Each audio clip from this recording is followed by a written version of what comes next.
예, 지금부터 마을 교육과정 실천 교사들과 함께하는 마을 교육과정을 묻고 답하다 실천 사례 발표 겸 온라인 정책 토론회를 시작하도록 하겠습니다. 예, 오늘 자장을 맡은 경기도 교육청 마을교육 공동체 정책과 마을학교 담당 장학관 서우철입니다.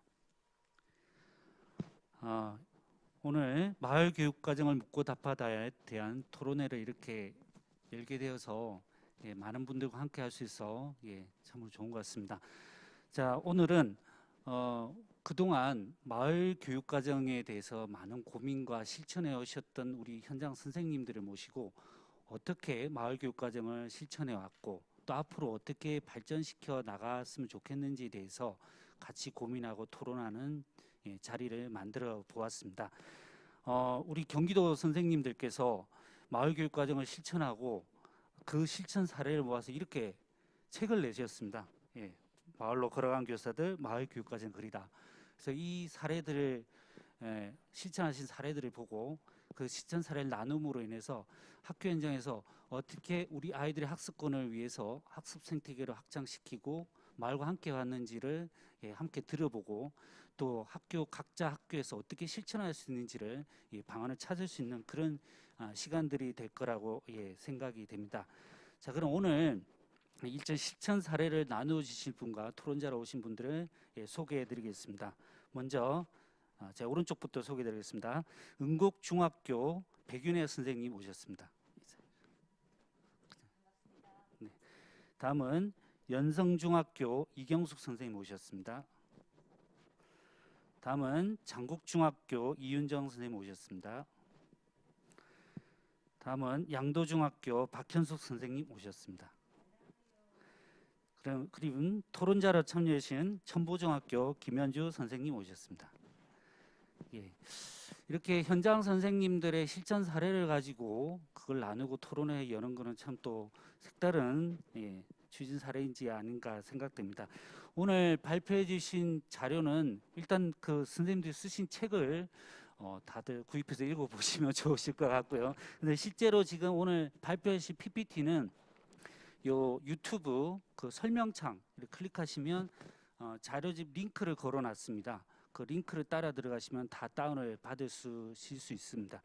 자, 그리고 이제 이 토론회를 보시고 그 실천 사례에 대한 질문이나 또 마을교육과정이란 것에 대한 토론할 거리가 있으시면 인터넷 댓글창으로 남겨주시면 발표가 끝나고 나서 토론을 하도록 하겠습니다.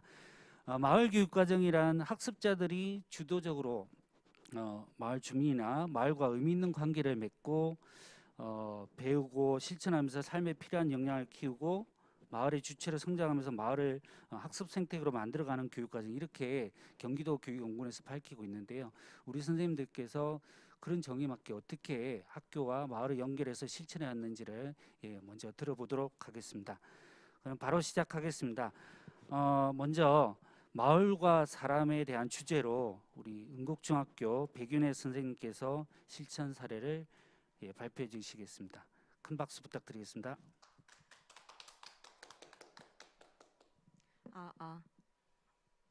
얘기하면 되겠죠?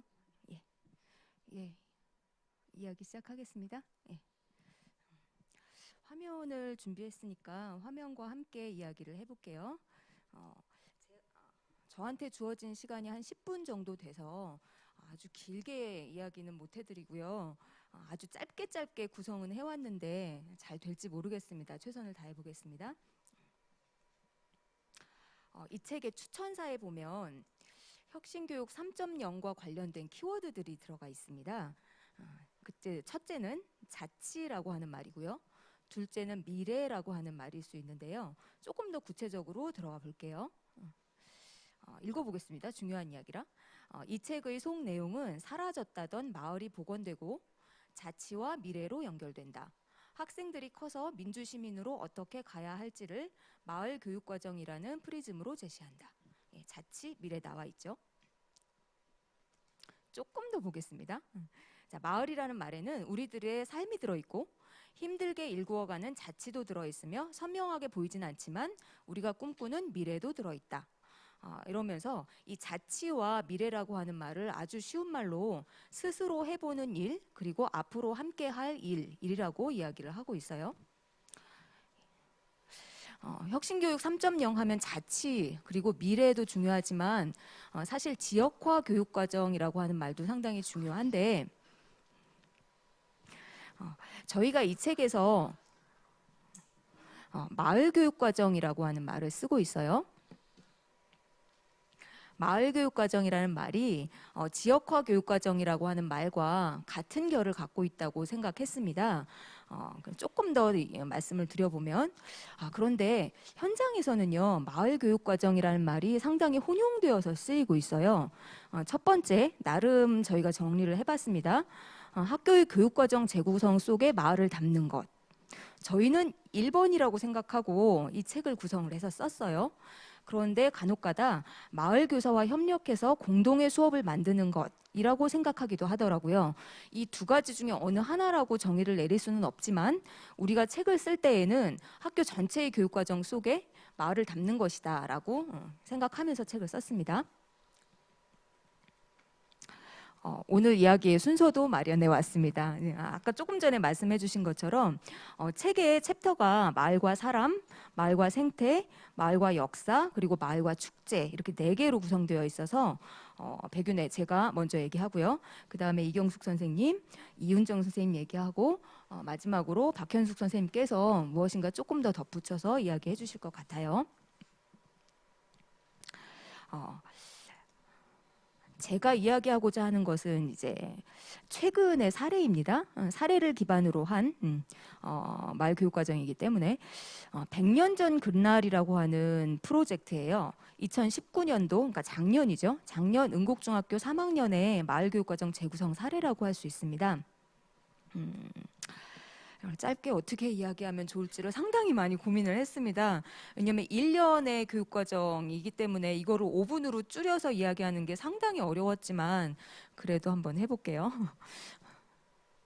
자, 축제를 전후해서 교실에서는 어떤 일이 벌어졌느냐 이야기하기 전에 사실 관에서 주도하는 축제 있습니다. 관에서 주도하는 축제 있는데 관에서 주도하는 축제에 비해서 마을 축제는 첫 번째 교육적 가치를 추구하고 그 다음에 두 번째 상업성을 배제한다는 점에서 상당히 의미가 큽니다.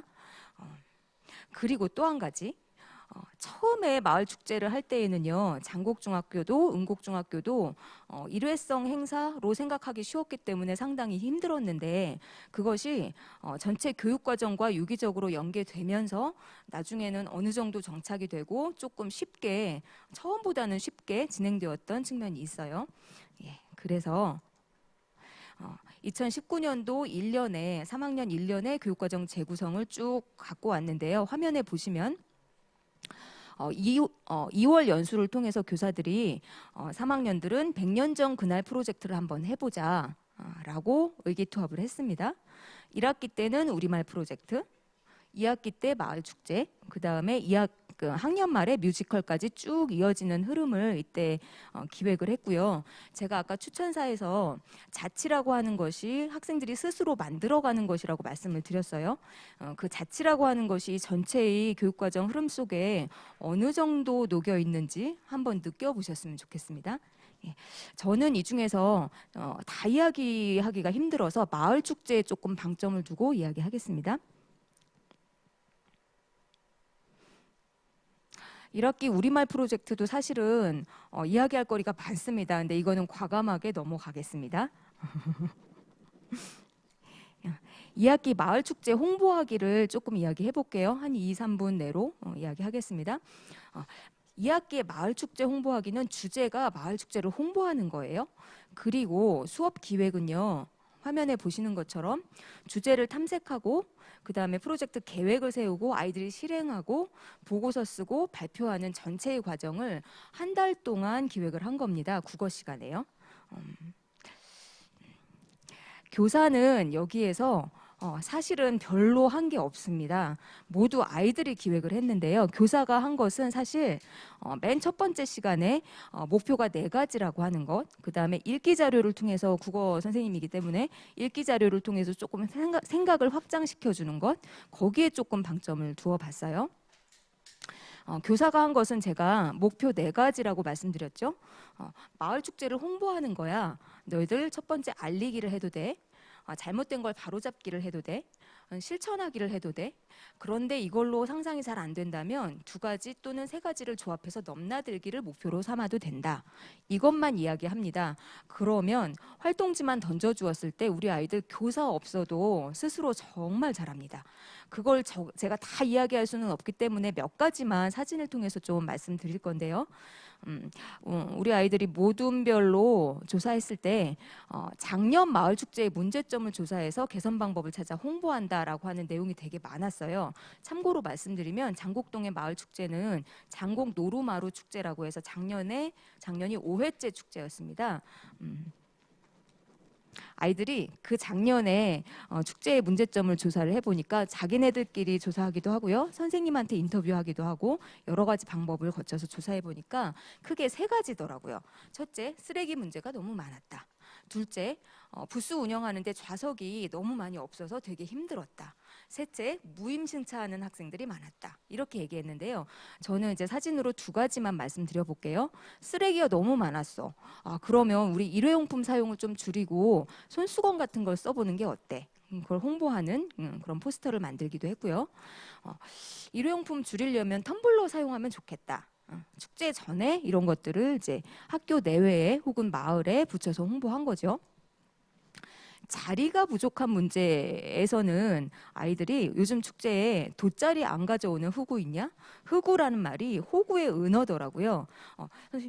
얘들아 이거 어른들이 잘 못 알아보지 않을까? 라고 우리 질문을 던졌더니 선생님 그런데 돗자리는 우리한테 되게 많이 필요해요. 그래서 우리들은 10대가 보기에는 이거 다 알아들어요. 아 그렇구나. 학교에도 붙이고 마을에도 붙이고 그런 과정을 거쳤습니다. 더군다나 3학년 아이들이 복도에다가 이런 것도 알아봤어요. 가장 효과적인 홍보 방법을 한번 알아볼까? 복도에 붙인 걸 한번 봐주세요. 지금까지 장곡 노루마루 축제에서 했던 홍보 방법 중에 가장 선호하는 것을 스티커 붙여주세요 했더니 포스터와 SNS를 제일 선호하더라고요. 아이들은 거리 행진은 조금 힘들었다 하고 아파트 음성 안내도 좀 힘들었다 해요. 그래도 그동안 지금까지의 그 축제 홍보 방법에 만족하십니까? 물어봤더니 찬성이 굉장히 많았어요. 근데 어찌됐든 포스터하고 SNS를 제일 좋아하니까 아이들이 조사했던 결과를 잘 살펴보면 SNS로 홍보한 게 가장 많았고요. 그다음에 포스터 만들어서 마을 또는 학교에 홍보한 것도 상당히 많았습니다. 자, 더 이야기 못하는 게 아쉬운데요. 한 1, 2분 정도만 조금 더. 왜냐하면 여기까지만 얘기하면 국어과에서만 했나 보다 오해하실 수 있어요. 그렇지 않습니다. 교과에서 함께 했고요. 제가 동영상을 보여드릴 수 없어서 정지 영상을 캡처해 왔는데요. 축제를 전후해서 체육 시간에는 100년 전 그날과 관련된 플래시몹을 기획을 합니다. 정지 영상이에요. 원래는 창체 시간에 태극기를 만드는 것까지 하려고 했습니다만 창체 시간이 너무나 부족해서 아이들이 태극기를 대부분 샀습니다. 결국에 이제 그려서 만들기도 했고요. 그래서 이렇게 플래시몹 하는 모습, 이거를 마을 축제 때 할 수 있었겠죠. 그 다음에 체육교과만 그렇게 한 게 아니고요. 학년에서도 이렇게 지원을 해줍니다. 3.1 운동을 재현할 퍼레이드 단원을 모집합니다. 이렇게 얘기했어요. 그리고 화면에 보면 우리끼리 굉장히 즐거운 상상을 아주 많이 했습니다. 이런 복장으로 100년 전에 못 이루었던 거사를 우리끼리 한번 해보자. 이런 즐거운 상상. 그래서 학생에게 신청하기도 하고 축제 학생에게 아니면 3학년 선생님한테 신청하자. 이렇게 이야기했었던 거죠. 이것이 축제로 끝난 게 아니고요. 학년 말 뮤지컬 창작하는 것으로까지 이어집니다. 3학년 뮤지컬의 주제는 역사였고요. 원래 그동안은 국어과에서 시놉시스를 만들고 대본을 쓰는 것까지 다 했었는데 작년에는 너무나 고맙게도 우리 역사 선생님이 역사 시간에 뮤지컬 주제를 역사로 잡는다면 시놉시스까지는 써볼 수 있을 것 같아요. 라고 해서 도움을 받아서 그 다음에 국어과에서 대본을 잘 쓸 수 있었고 화면 화면에 사진으로 굉장히 많이 보이는 것처럼 범교과 수업이라고 생각하시면 돼요. 모든 교과가 다 같이 함께 기획하고 연습하고 공연하는 것까지. 요 클릭만 한번 해볼게요. 중간에 포스터가 붙여져 있죠. 자, 미술 교과에서 또 애를 써주셨습니다. 자, 이렇게. 자, 마지막입니다. 좀 성공하려고 하는 것 같아요. 그러면 마을 축제는 사실 작년에 치르지 못했습니다. 돼지열병 때문에 하지 못했는데 결과적으로만 보면 마을 축제를 하지 못했기 때문에 그럼 이거 실패한 거 아니야? 라고 물으실 수도 있어요. 그렇지만 그렇지 않습니다. 마을 축제를 하지는 못했지만 한번 보시겠어요? 1년의 교육과정 흐름 속에 우리의 교육과정은 그대로 살아 있습니다. 그래서 우리는 절대로 용기를 잃지 않을 겁니다. 예, 여기까지 말씀드리려고 하는데요. 예, 저 잘했죠? 예, 박수 부탁드리겠습니다. 네. 예, 지금 그 마을 축제를 계기로 해가지고 그걸 가지고 교과에서 그 중학교 교과에서 아이들이 직접 기획하고 만들어내는 수업을 진행을 한 것 같습니다. 이렇게 세 가지가 연결될 수 있는 시도를 한다는 자체가 또 한 걸음 더 나간 교육 실험이지 않을까 생각이 들고요. 저는 초등인데 중등에서 이렇게 여러 개의 교과가 함께 할 수 있다는 것은 좀 학교가 얼마나 학습 공동체 통해서 협력이 되었는가를 짐작해 볼 수 있는 것 같습니다. 이런 공동체의 문제를 함께 해결해 가는 과정이 공동체를 더 돈독하게 만드는, 학교 공동체를 더 돈독하게 만들고 학생들한테도 과감한 어떤 도전의 기회를 제공하는 것이 아닌가 생각됩니다. 예, 자, 다음으로 넘어가 보겠습니다. 다음 주제는 마을과 생태란 주제로 우리 연성중학교 이경숙 선생님께서 또 실천 사례를 발표해 주시겠습니다. 이 발표하시기 전에 지금 쭉 사례를 들어보시고 질문이나 토론할 내용이 있다라면 댓글로 꼭 좀 달아주시면 감사하겠습니다. 예, 발표 시작해 주시죠. 네. 네. 축제는 이루어지지 않았지만 교육과정은 살아있다라는 백윤혜 쌤 말을 바로 이어서 제가 많이 부족하고 어려움도 많았지만 내 나름대로 수업 속에 마을의 이야기를 담고자 했었던 소소한 이야기를 해볼까 합니다. 마을교육과정이라는 이 거창한 주제를 가지고 얘기를 하게 된 이 자리가 굉장히 부담스럽기도 한데요. 시작은 정말 여기 다 계신 네 분의 경험 다 똑같을 거라고 보는데 혁신학교의 그 수업혁신을 출발을 했던 것 같고요. 결국 그 수업에 대한 고민을 하면서 아이들의 삶을 어떻게 담아낼 것인가, 그 삶에 대한 고민과 실천의 그 과정을 향해서 뚜벅뚜벅 가다 보니 마을이 보였고, 그러다 보니 그 아이들의 그 삶의 공간인 마을을 조금씩 우리가 들여다보기 시작했던 것 같습니다. 그래서 그 결에 지금 백윤혜 쌤 이야기를 이어서 저의 작은 실천을 얘기를 하겠습니다. 마을교육과정과 생태라는 주제가 너무 거창한데 거기에는 제가 했었던 그 마을의 이야기와 그 다음에 장곡에서 진행되었던 락원 프로젝트, 그건 정말 멋진 이야기인데요. 제가 참여하기까지는 책 읽어보면 되실 것 같고요. 그리고 지구를 생각하는 시간 3개의 챕터가 들어가 있습니다. 그중에 이제 제가 실제 했었던 이야기 할 거고요. 생태라는 게 생태계 쪽에 예전에는 과학적 단어로만 생각했지만 이제는 아주 다양하게 쓰이고 있더라고요. 그래서 그거에 대한 개념 좀 찾아봤고요. 저는 1학년 국어를 가르치고 있습니다. 그래서 2학기 국어 수업이 전체적으로 제가 이 코로나 상황에서 1학기는 영상 중심의 수업을 하다가 2학기에 줌 수업으로 들어가면서 그냥 일상의 수업처럼 원격 수업도 진행을 하게 되면 되게 마음이 편해졌고요. 1학기 때 하지 못했던 마을과 연결되는 그 길을 찾아서 여러 가지 수업을 해볼 수 있어서 되게 행복합니다. 네 가지입니다. 세상을 탐색하다, 삶을 성찰하다, 그리고 뮤지컬을 만나다, 언어를 다듬다, 이 네 가지의 그 2학기 그 교육 과정이 크게 제가 재구성을 했는데요. 여기서 세상을 탐색하다에서 이제 친구들에게 들려주는 세상 이야기나 면담은 작년에 가족이란다. 우리 마을의 사람들을 찾아 나섰거든요. 그래서 아이들이 마을에 계시는 떡볶이집 뭐 아줌마, 그다음에 뭐 내가 자주 가는 또 PC방 주인 아저씨도 찾아다니고 이랬었는데 이제 올해는 그게 힘들어서 가족 탐색으로 오래 갔고요. 그다음에 이제 제가 여기서 할 얘기가 공정한 삶을 꿈꾸다라는 프로젝트인데 제목은 거창합니다만 내용은 모르겠습니다. 그래서 공정무역과 연결해서 시흥시에서 하는 찾아가는 공정무역 교실과 연대해서 제가 한번 그 여러 교과 선생님들과 한번 해봤던 프로젝트 수업이고요.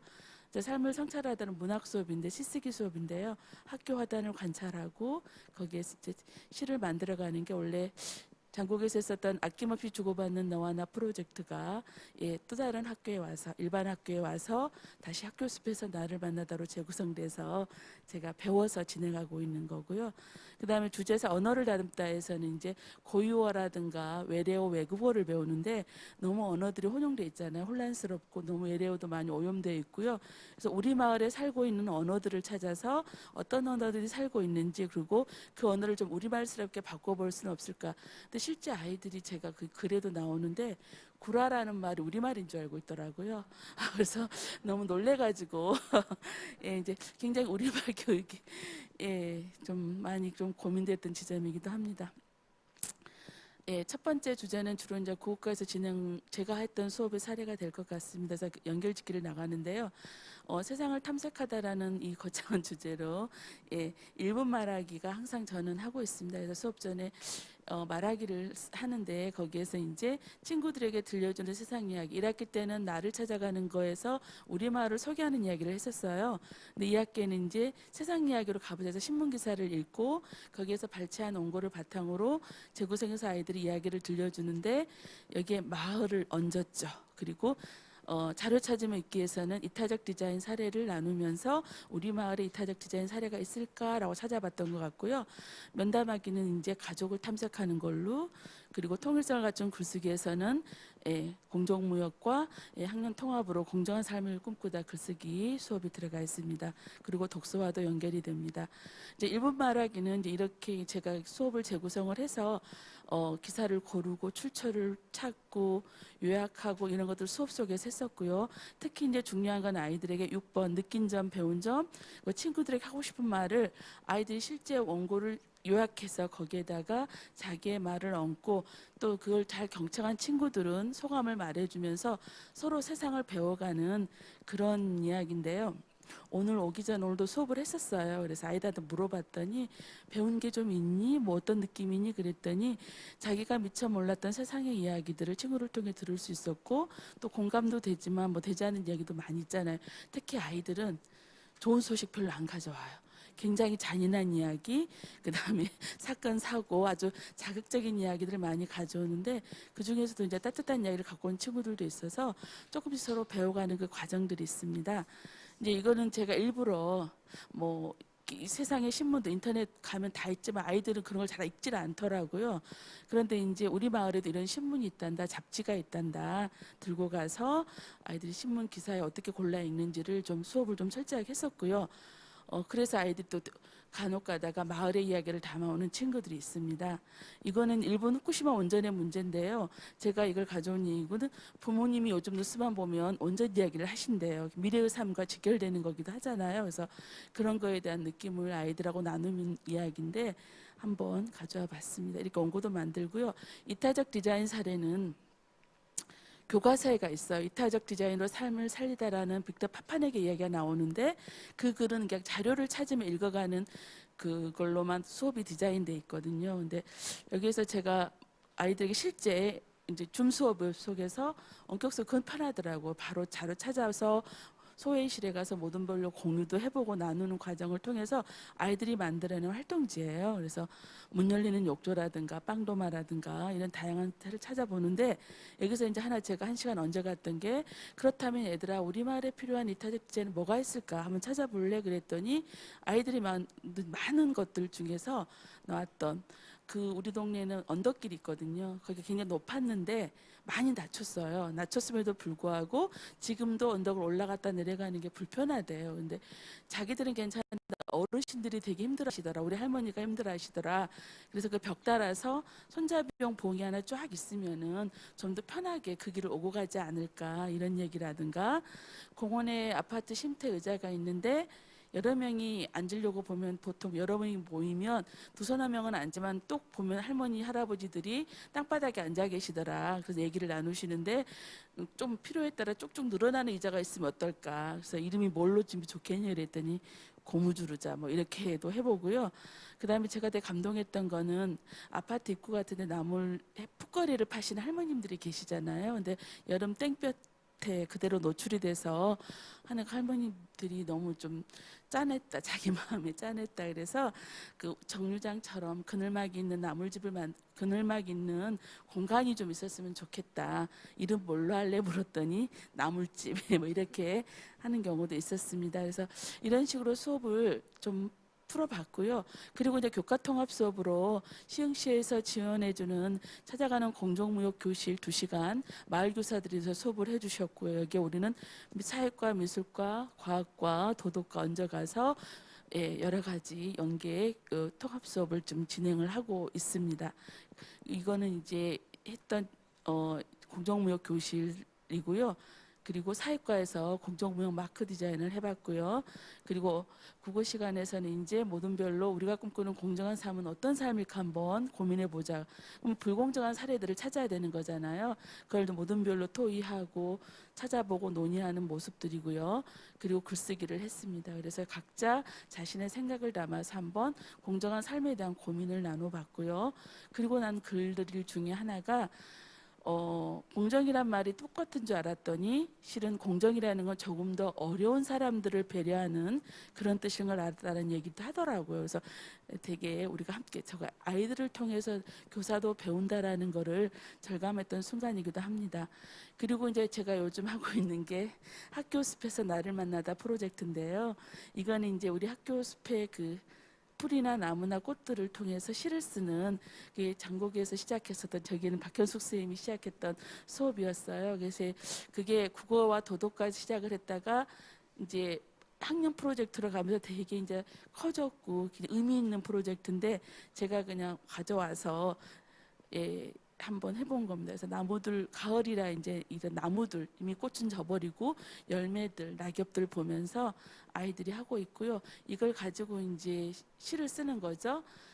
그 시를 쓸 예정이고요. 미술 시간에는 선생님이 사진에 대해서 좀 아이들하고 공부를 하고 싶다고 하시더라고요. 그래서 사진을 찍어서 매체시를 쓸 거니까 그래서 조형에 대해서, 그리고 어떻게 사진을 다양하게 구성하느냐 이런 것들을 또 함께 해주셨어요. 그리고 또 뭐 여러 가지 음악가에서는 또 노래도 부르고, 그 다음에 정보에서는 코딩으로 화단을 소개하는 프로그램도 만든다고 하더라고요. 이제 이런저런 활동들을 그냥 조금씩 수업에다가 우리 마을에 뭐가 있는지, 어떤 이야기가 있는지, 삶의 공간엔 또 뭐가 있는지 이런 것들을 이제 뒤적뒤적 해보는 거죠. 근데 이런 수업을 해보는데 역시나 중요한 거는 과연 이게 마을 사람들에게 또 아이들 어떤 의미가 있는지 늘 고민이긴 하고요. 저는 뭐 의미가 있다고 생각은 하지만 모르겠습니다. 그리고 지속적인 우리가 수업을 해야 되면 그 교사가 떠나면 그 수업이 사라지면 안 되는데, 이어져 가야 되는데 의미가 있다면 이상하게 사라지는 경우들도 있더라고요. 그리고 어떤 교육활동 시스템이 빡빡하다 보니까 여러 가지 어려움들이 있어서 그런 고민은 늘 다 하시리라고 봅니다. 결국 제가 내린 결론, 마을교과정은 삶의 이야기더라고요. 그래서 이런 다양한 여러 가지 학교에서 다들 애쓰고 계실, 또는 그 마을에 살면서 그 마을에 살지 않더라도 멀리서 출퇴근하시면서도 아이들과 함께 그 마을의 삶을 고민하고 계실 많은 선생님들이 계실 텐데요. 저는 용기를 정말 잃지 않았으면 좋겠습니다. 제가 작년에 혁신교육 포럼을 진행하면서 그때 발표해 주셨던 선생님이 이런 말을 하셨어요. 학생이는 그곳에서의 삶을 고민하고 이야기하게 하는 것, 그 안에서 성장을 이루어가는 것이 진정한 마을교육과정의 출발이 아닌가. 그래서 선생님들이 지금 현재 그 자리에서 함께 아이들과 고민하고 계시다면, 함께 그 공간을 바라보고 계시다면, 그 안에 호흡하고 있는 그 속에서 지금 아이들과 만들어가는 그 과정 자체가 결국은 마을교육과정이 아닌가 그렇게 생각합니다. 예, 고맙습니다. 예, 아유, 고맙습니다. 예, 마을 교육 과정은 다른 말로 한다면 삶의 교육 과정인 것 같습니다. 아이들의 삶을 들여다보고 또 자기 삶을 적극적으로 어떻게 바꿔 나갈 것인가에 대한 고민을 할 수 있게 해주는 교육 과정이지 않을까 생각됩니다. 방금 말씀하신 내용 중에 이제 생태라든지 공정이라든지 직접적으로 아이들의 삶과 연계되어 있기 때문에 훨씬 더 아이들이 자발성을 가지고 아마 참여했었을 거라고 생각되고요. 그걸 중심으로 다양한 교과들이 연결되어서 더 깊은 고민을 해나갔었지 않나 생각이 됩니다. 계속 이야기를 들을수록 선생님들이 어떻게 저렇게 정말 긴밀한 협력을 하면서 교육과정 운영했을까, 예, 감탄하게 됩니다. 자, 그러면 다음 주제로 넘어가겠습니다. 다음은 마을과 역사이네요. 마을과 역사 주제로 장곡중학교 이윤정 선생님께서 사례 발표를 해주시겠습니다. 네, 반갑습니다. 아까 경숙쌤께서 말씀하셨던 마지막에 말씀하셨던 학생이 있는 그곳에서의 삶을 고민하고 이야기하게 하는 것, 그 안에서 성장을 이뤄가는 것이 마을교육과정의 가까이 잘 안 들리시죠? 죄송합니다. 이게 마을교육과정의 출발이다라고 했던 게 가장 가슴에 많이 남는데요. 사실 제 생각에는 이것만이 아니라, 마을교육과정만이 아니라 비단 우리네 수업도, 우리네 교육도 이게 출발이지 않을까라는 생각이 듭니다. 그래서 삶으로 이야기를 시작을 해보려고 해요. 잘 안 들린다고? 제가 네네네. 수업에서 교육에서 아이들의 삶을 많이 이야기를 하잖아요. 저는 우리가 보통 얘기하고 있는 역량이라고 하는 것이 그 삶을 고민하게 하는 거라고 생각이 들거든요. 아이들이 교육 속에서, 수업 속에서 어떻게 살아갈 것인가를 고민하게 하는 것. 그래서 나는 도대체 이제 이후에 나의 삶을 어떻게 살아가야 되지? 어떤 윤리적인 가치를 가지고, 어떤 가치관을 가지고 살아야 되지? 그 속에서 존재 성장을 갖고 오게 하는 것. 이게 저는 역량이라고 생각을 해요. 그런 힘을 키우는 것.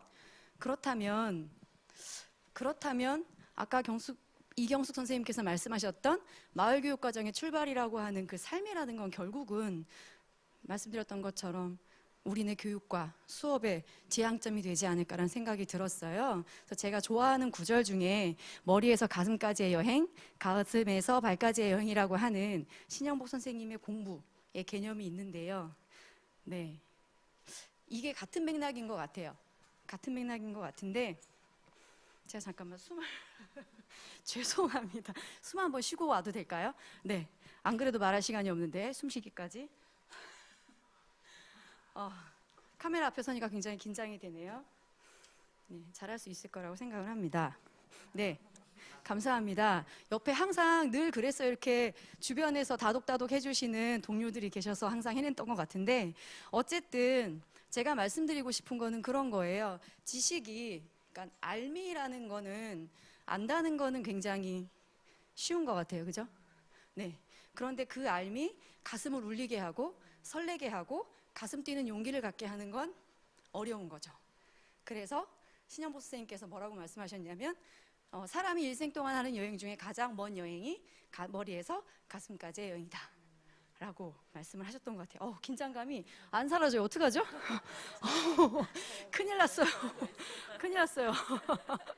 큰일 났습니다. 죄송합니다. 선생님들 불안하시죠? 제 목소리가 막 떨리니까. 네, 심호흡을 좀 하고. 네, 큰일 났네요. 어떡하죠? 그럴까요? 아이들이 발표할 때 개 떨려 하는 게 왜 그러는지 이해가 네, 되는 것 같아요. 그럴 때마다 얘기하잖아요. 괜찮아. 떨려도 괜찮아. 말은 되게 쉬웠네요. 네. 차분하게 괜찮습니다. 네, 그래서 가슴 떨리게 하고 싶어요. 수업 시간에. 교육을 통해서 가슴 두근거리게 하고 싶어요. 가슴이 두근거리고 가슴이 떨리면 당연히 발로 실천할 것 같아요.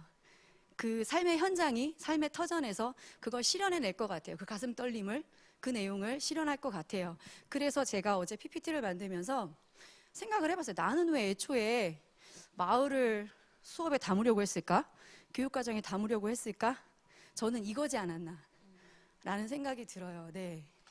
그래서 아이들이 좀 가슴 떨리게 하고 싶었구나. 근데 가슴이 떨리려면 자기와 가장 밀접한 이야기를 해야 된단 말이에요.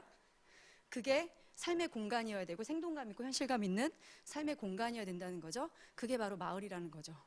네. 그래서 오늘 소개해드릴 사례는 사실 설화.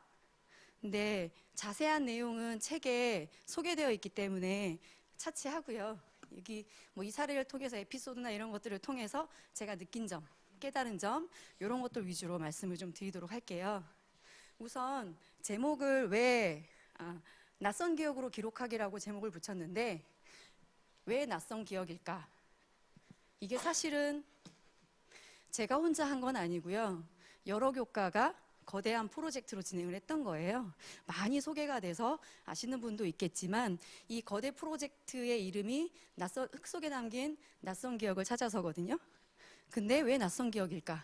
이거를 굳이 언급하는 이유는 이게 프로젝트의 지향점이기도 해서 그래요. 아이들하고 시작을 할 때 이 이름을 꼭 언급을 하거든요. 사실 아직도 떨고 있다는 거죠?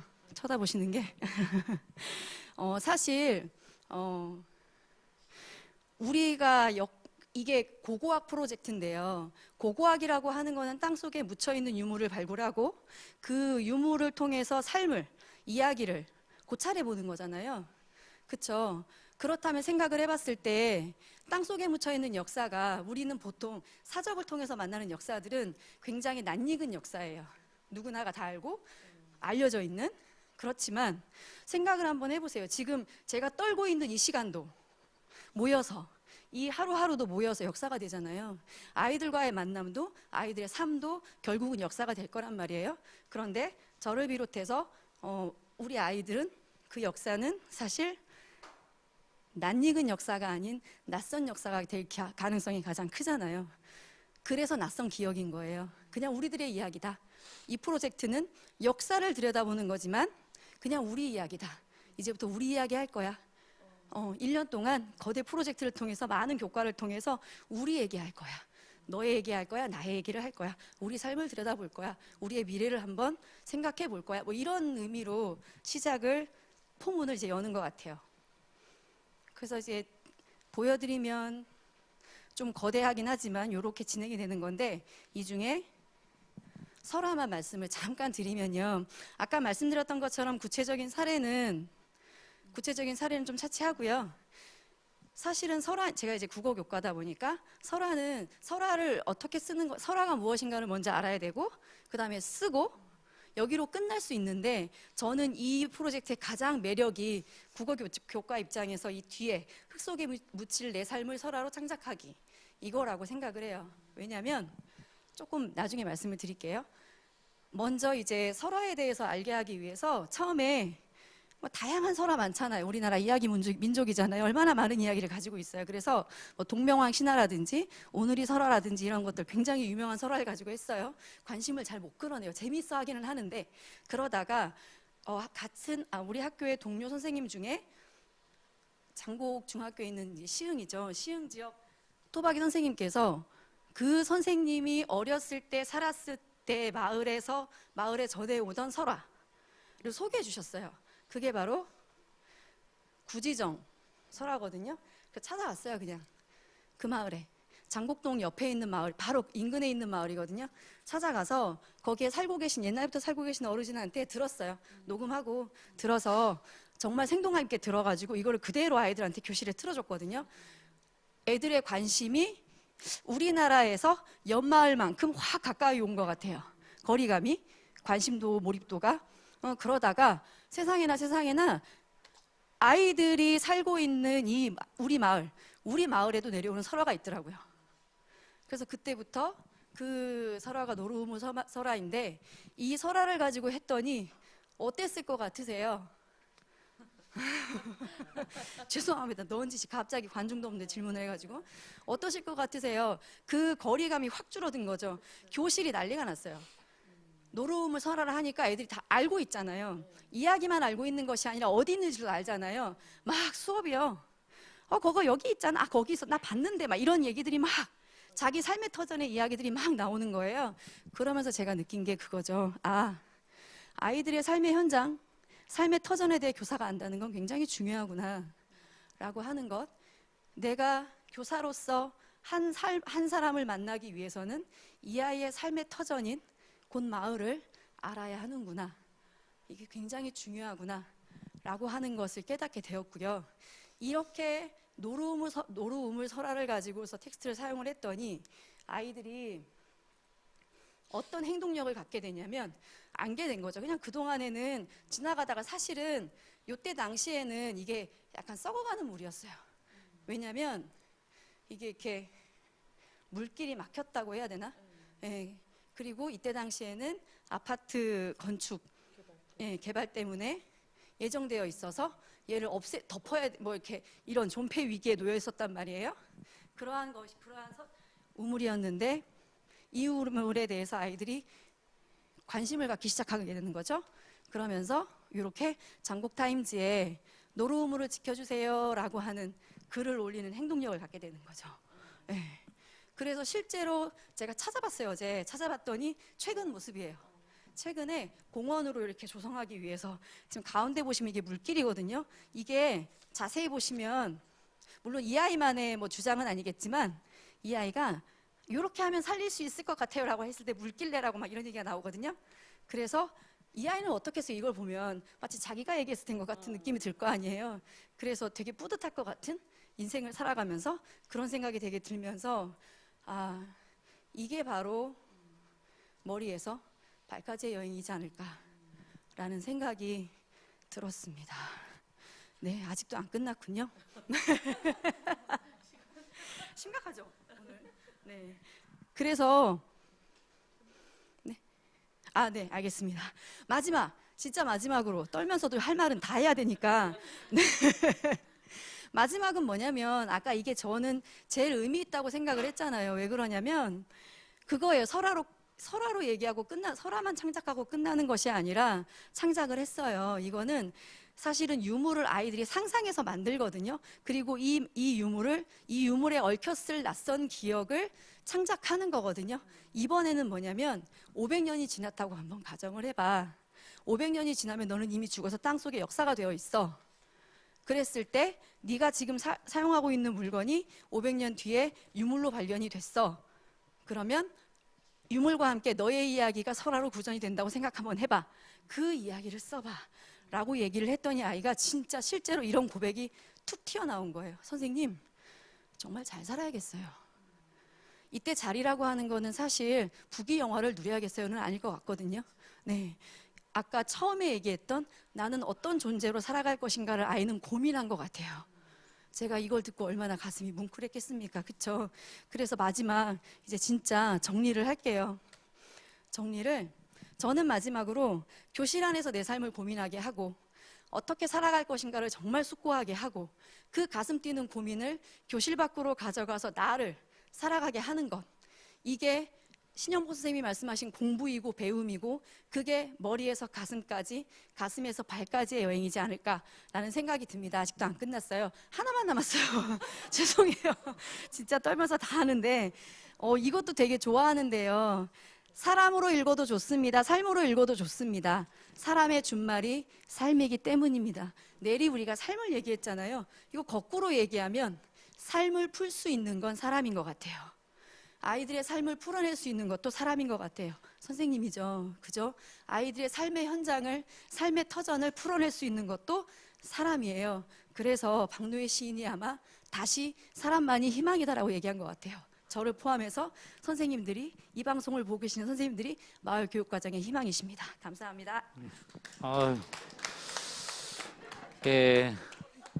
본인은 되게 떠셨는데 아마 하신 말씀들은 여기 듣고 계시는 분들의 마음을 떨리게 했을 거라고 생각됩니다. 감동적으로 다가오네. 그 중간에 아이들이 가슴 뚫리게 하고 싶었다. 가슴 뚫리게 하기 위해서는 삶의 공간에서 출발해야 되고 그게 곧 마을이다라는 말씀에서 이 마을 교육 과정을 왜 해야 되는지에 대한 필요성까지 말씀해 주신 것 같고, 실제로 아이들이 배움 속에서 암과 삶이 분리되지 않고 하나가 됐을 때 정말 신명나게 정말 자발적으로 학습에 임하는 모습들을 아마 목격을 하셨던 것이 아닌가.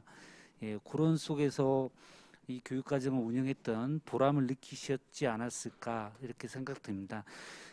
우리 교사들이 해야 될 역할은 이 삶을 삶과 어떻게 연결시켜 줄 것인가를 계속 고민해 나가는 길이지 않나 생각됩니다. 그런 길에서 앞장서셨던 분들이고, 그리고 실제로 또 많은 분들이 그렇게 하고 계실 거라고 생각됩니다. 그런 실전 사례들이 공유되어서 더 많은 교육과정의 실전 사례들이 나오고 더 발전적으로 나갔으면 하는 바람을 가져봅니다. 자, 그러면 이제 네 번째 사례인데요. 시간 충분하니까 편하게 말씀을 하시면 좋겠습니다. 자, 마을과 축제로 해서 우리 양도중학교 박현숙 선생님께서 말씀해 주시겠습니다. 큰 박수 부탁드리겠습니다. 안녕하세요. 그 마을 축제를 교사가 왜 하게 됐냐 이런 질문을 그동안 꽤 많이 받았어요. 그 마을 축제 1회 마을 축제 때 제가 사무국장이었고 2회 때도 사무국장이었거든요. 사무국이 없는 사무국장은 그러니까 모든 일들을 혼자 다 해야 된다는 거였고, 근데 그 모든의 의미는 제가 모든 걸 다 한 건 아니에요. 그러니까 마을 사람들이 다 하셨고, 저는 학교에 전달하거나 학교에 전달하기 위해서는 그 공문이 있어야 되잖아요. 그러니까 뭐 그런 공문을 만들고, 그리고 마을 사람들이 생산된 문서를 학교 교사들이 읽고 이해하기 쉬운 행정 용어로 바꾸고 뭐 이런 정도의 일을 했겠죠. 근데 마을 축제를 하고 싶었던 이유는 다른 게 아니고요. 사람들은 생태계라든가 공동체라는 말은 하지만 생태계가 시간 없이 만들어지지 않고 공동체도 시간과 감정의 교류, 사람의 그 만남, 그리고 함께 일을 해봄, 이런 거 없이 공동체가 만들어지진 않아요. 근데 계획서에 나오는 마을 공동체, 마을 교육 공동체, 지역 교육 생태계라는 말은 그 속에 담긴 긴 시간과 사람들끼리 만나면서 그 겪을 수밖에 없는 갈등을 어떻게 이겨내고 혹은 극복하고 깨지느냐, 아니면 좀 더 너는 이 지점은 안 건드릴게, 그래야 너랑 계속 만나잖아요. 그 부분을 말하지 않기 때문에 굉장히 딱딱하고, 그리고 그냥 하면 될 것 같은 느낌으로 다가옵니다. 마을 축제는 그런 부분을 극복하고 싶었어요. 뭐냐면 아이들한테 민주시민이라든가 이런 것을 아무리 이야기해도 그게 그 지역 축제에서 축제가 벌어질 때 그저 객체일 뿐이잖아요. 누가 던져주는 거를 받아먹는 사람일 뿐이지 그런 아이들을 누가 그 민주시민이라고 하겠으며, 그리고 우리가 아무리 열심히 아이들을 가르치고 뭘 한다 그래도 초등학교 교육과정을 모르면 그 교육과정에서 이어나가야 할 중학교의 교육과정을 못 만들고, 우리가 아무리 잘 만든 교육과정이라고 해도 고등학교에서 중학교에서 만들어진 교육과정을 모르면 그런 것들을 더 연결해서 그 아이들의 삶에 도움이 되게끔 교육과정을 못 만들어요. 그래서 어떻게 하면 초중 고등학교 마을에 있는 아이들의 교육과정을 서로 교사들이 알고 사람들도 알고 마을 사람들도 알고 너나 할 것 없이 알아서 이게 자연스럽게 아이들이 도움이 되게 교육과정을 재구성할 수 있을까 고민했을 때, 교육청에서 교육과정 설명회 할 테니까 전부 다 와라, 안 오잖아요. 그렇게 만들 수도 없고. 그래서 축제는 결과적으로 그 공연이나 전시를 통해서 학교 수업 시간에 했던 것들이 이제 발표가 되고 전시가 되기 때문에, 마을 축제를 마을에 있는 학교들이 연대를 해서 같이 축제를 하면 자연스럽게 교사나 학생이나 학부모나 그 학교가 지닌 교육과정을 이해하고 알게 되면 초등학교에서 가야금을 배우네? 그러면 중학교에서는 가야금 방과후를 만들어야겠네. 뭐 이런 식의 이야기가 될 거라는 교사로서의 욕심이 있었어요. 그리고 또 한 가지는 그 지역 축제, 저희는 갯골 생태공원에서 갯골 축제가 벌어지는데 아이들이 그 유명한 그 아이돌이 온다고 해서 막 밤 새워서 막 그 표 티켓 구하려고 하고 이런 것들을 보면서 과연 우리가 하는 혁신 교육이 이 정도도 이렇게 바꿔낼 수 없다면 도대체 뭔가, 그러니까 그런 물론 보러 가지만 비판할 수 있는 사람은 돼야 이게 민주시민이고, 그리고 건강한 지역 축제를 만들 수 있는 생산자로서, 그러니까 소비자가 아닌 생산자로서의 아이들을 만들고 싶었어요. 그래서 마을하고 이야기를 하게 됐고, 다행스럽게 마을에서도 그 지역 축제가 가진 그 상업성을 이야기하고 그 부분이 마을하고 맞아 떨어져서 이제 이야기를 시작하게 됐습니다. 결과적으로 마을 축제는요, 교육 과정이 전체적으로 학교에서 어떤 식으로 펼쳐지고 있는지, 그리고 그걸 통해서 마을 사람들이 아이들의 얼굴을 익히게 되는 기회인 거예요. 얼굴을 알고 너 춤췄지? 이거 네 작품이지? 이러면서 구성원의 확인, 연대, 그리고 아이들이 우리 동네 사람들이 나를 아는데 내가 어떻게 함부로, 이게 공동체의 기본이라고 저는 생각을 한 거거든요. 그 속에서 지역교육 생태가 만들어지는 발판이라고 생각을 합니다. 그래서 마을축제는 마을 사람들과 그런 학교의 요구가 잘 맞아 떨어져서 이제 만들기 시작을 했죠. 예. 장곡 노르마루 축제, 그러니까 저희가 이걸 진행하면서 그 나빴던 점은요, 장곡 중학교에서는 충분히 이게 얘기가 됐지만 다른 학교에서는 얘기가 안 된 과정이었어요. 그리고 안 된 과정에서 그 축제 일정을 맞췄으면 좋겠다 이런 식으로 요구를 했을 때 그 장곡동에 있는 그 5개 학교 중에서 4개 학교가 굉장히 감사했던 거는요, 거기에 대해서 비난하거나 하지 않고 충분히 공감을 하고, 그렇지만 이미 교육과정과 이런 것들이 학운위가 다 끝났기 때문에 그 교육과정으로는 참여는 못하겠지만 그 동아리들이 참여하게는 하겠다. 그렇게 해서 1회 장곡 노르마루 축제가 장곡중학교는 그 학사 일정 중에서 돼서 그렇게 진행이 됐죠. 만약에 시흥이라는 곳이 마을 교육 공동체의 바탕이 전혀 없었던 곳이라면 아마 실패했을 겁니다. 그런데 그 바탕이 있었기 때문에 어느 학교에서 이런 파격적인 제안을 하고 했을 때도 거부하지 않고 충분히 의도와 뜻이 너무 좋다. 그러면 올해는 이렇게 하기로 하고 내년에는 좀 더 확장적으로 나가기로 하자. 그런 논의가 있었습니다. 그랬으니까 이제 장곡중학교 아이들을 중심으로 했고요. 마을이기 때문에 이 사진을 보시면 눈에 익은 장학사 보이지 않으세요? 예, 그 장학사 뒤에 장학사 아버님 친구가 풍물을 치세요. 그리고 그 앞에 장곡중학교 교사의 아들, 딸도 풍물을 치고 있고요. 저는 이 사진 굉장히 소중한 사진이라고 생각을 합니다. 3대가 교육 공동체, 장학사, 교사, 저기 하중처 교사잖아요. 그래서 교사, 장학사, 학생, 학부모 3대가 이렇게 풍물을 치면서 마을 축제를 시작하는 이 장면을 어디서 볼 수 있을까, 그렇게 생각을 합니다. 그리고 이제 장곡은 교육과정 속에서 이야기가 됐기 때문에 교육과정 속에서 만들어진 것들이 그 거리 축제를 할 수도 있었고요. 끝나고 난 다음에 마을 축제를 하면 아이들이 굉장히 행복해하고 기뻐할 것 같지만 아니에요. 아이들이 너무 싫어했어요.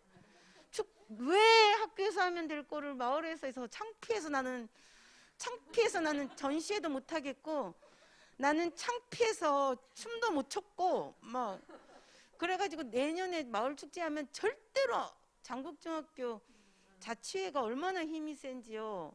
저희는 애들을 못 이겨요. 애들을 설득하지 않으면 이회 축제가, 마을 축제가 망가지는 그 절체절명의 위기에 닥쳤을 때 저희는 이 마을 축제가 아이들한테 마을 교육 공동체, 그리고 마을의 중요성, 민주 시민 이런 것들, 왜 마을과 우리가 소통을 해야 되는지를 교육과정으로 만들지 않으면 2회 축제를 못하게 생겼거든요.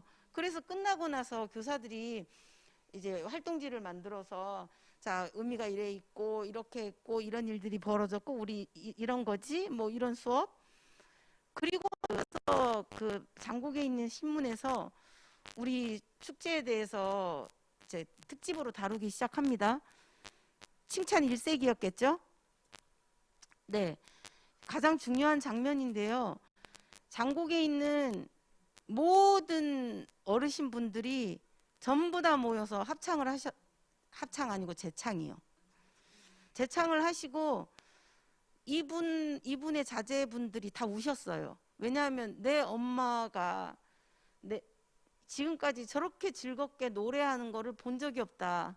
나 너무 기쁘다 하면서 아이들의 엄마 아빠가 울기 시작했어요. 그때 시장님이 이 장면을 보시고 나오셔서 춤을 추시고, 그 다음에 앞으로 마을 축제를 학교와 연대해서 하는 그 지역이 있으면 그 지원금을 땡땡 1,000만 원 땡 1,000만 원을 지원해 준다고 해서 그 이후로 마을 축제가 그 시흥에 한 6개, 7개 이렇게 확산되는 계기가 됩니다.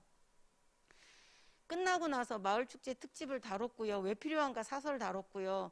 그리고 장곡이 그렇게 했다고 했잖아요. 그래서 신문에 장곡중학교 학생, 교사, 학부모에게 드리는 감사의 말이 이렇게 신문에 나왔습니다. 저기 국어교사라면 한 번쯤 하고 싶은 수업이었어요. 관점을 공부할 때 시의 관점, 소설의 관점도 있지만 미디어 리터러시를 하지만 사실은 신문을 통해서 얼마나 여론을 조작할 수 있으며 그 조작된 여론에게 내가 얼마나 그 수동적인 그런 소비자로 생활하는지를 이렇게 아이들한테 수업하고 싶었는데 얼마나 좋습니까? 그 신문이 아이들은 축제 다 다 싫다고 하는데 신문은 특집으로 너무 잘 됐다라고 하고 있잖아요. 그러니까 이 수업으로 신문을 갖고 와서 아이들한테 얘 비중 있게 다뤘냐, 이런 이유는 뭐냐, 어떤 평가를 내리고 주장하는 바는 뭐냐. 자, 왜 장곡중학교 교사는 니들이 쓴 참가기 중에 잘된 작품 3작품만 그 신문에 냈냐. 그게 어떤 관계가 있냐. 그리고 왜 주민들은 이런 감사하다고 했으며, 그리고 네가 처음에 쓴 감상문하고 이 신문을 보고 난 다음 너의 생각은 달라졌는지 같은지 쓰라고 했습니다. 그랬더니 아이들이 뭐라고 했냐면요. 처음에는 신문을 보기 전에는 너무 싫었대요. 그런데 신문으로 수업을 하면서 축제에 대한 생각이 달라졌대요. 그리고 내년에는 축제를 다시 해야 되겠다고 말을 하는 거예요. 그러면서 신문에 의해서 내가 여론에 의해서 농락당했다가 아닌 거죠. 그러니까 여론이 진짜 동네 여론과 나의 이기적인 생각, 우리 이기적인 공동체의 집단의 생각이 과연 바람직한 것인가? 이런 부분에 대해서 아이들이 상당히 이야기를 많이 했고요. 그리고 나서 아이들이 생각을 잡아가면서 그 여론을 형성하는 그런 매체의 역할에 대해서 이제 인식을 하기 시작했습니다. 마을축제 제안서 수행평가로 냈고요. 그리고 나서 다음 해에 2회 장곡축제는 교사들의 깨달음이 있잖아요. 아이들한테 충분히 정당성을 설명하지 않고 그렇게 진행하고 나가면 엄청난 반발과 그리고 그 교사들의 그 속상함이 만들어진다. 그래서 수업 시간에 학급 회의 때 뭐 정당성, 우리가 왜 이래야 하는지, 그리고 우리는 이때 뭘 할 것인지, 거리축제 때 주제를 뭘로 이런 수업이 들어가기 시작했습니다. 그리고 어떤 일부 과목에서는 장곡 그 축제 때 말씀드렸잖아요. 전회 때 아이들이 쓴 감상문도 들어갔고요. 신문에 사설도 들어가고 이걸 가지고 수업하기 시작했어요. 그 후배들 아이들한테. 자, 그러면서 네, 아이들이 왜 우리가 마을 축제를 해야 되냐가 아니라 즐거운 마음으로 기꺼이, 자, 우리가 어떻게 마을하고 이런 일을 할 수 있을까? 이때는 전체 그 장곡에 초등학교 2개 학교는 너무 어려서 빠지고요. 드디어 중학교 2개와 고등학교 하나가 같이 학사 일정을 맞춰서 같이 이제 축제를 하면서 진짜 마을 사람들하고 하나가 돼서 축제를 하게 됐죠. 그러면서 예, 거리에다가 그 지자체에 요청을 해서 그 저 차 노선 다 변경하고 아이들이 이런 경험을 하게 됐는데, 3회에서는 어떤 어려움에 빠졌냐면, 아이들은 그 갯골생태공원을 원했고요. 어른들은 이 거리를 원했어요. 그랬더니 아이들이 그 통계, 수학 시간에 통계를 배우잖아요. 이런 것들을 가지고 싹 다 조사를 해오고 인터뷰 이런 것들을 가지고 마을축제 추진위원회, 저희가 1회를 거치면서 이렇게 축제를 추진하면 없어질 거다. 그래서 축제 추진위원회를 만들었거든요. 마을, 교사, 학생 이렇게 각 대표, 학부모. 그래서 그 어떤 쪽이 펑크를 내던가 삐그덕대던가 싫어해도 이게 꾸준히 진행될 수 있게 추진위원회를 만들었기 때문에 그 추진위원회에서 이제 학생들하고 대립이 된 거죠.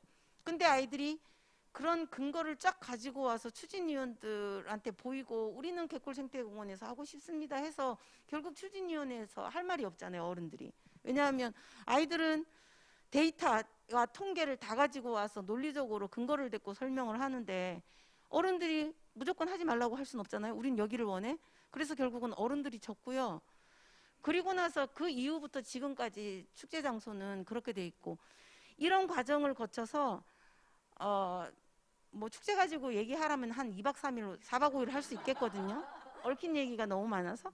근데 저희가 느낀 거는 이런 것들이 있어야만 학교 간의 연대, 학교 간의 교류, 싸우면서 저기 성장하고요. 싸우면서 연대 감정이 생기는 거잖아요. 그래서 연대, 마을과 연대, 그리고 그 속에서 협력, 상대방에 대한 이해, 그리고 그것들을 통한 교사와 학부모와 학생들의 성장이, 교실 안에서 이렇게 막 교과서 가지고 하는 수업과는 스케일이 다른 성장, 교사들도 성장이 일죠.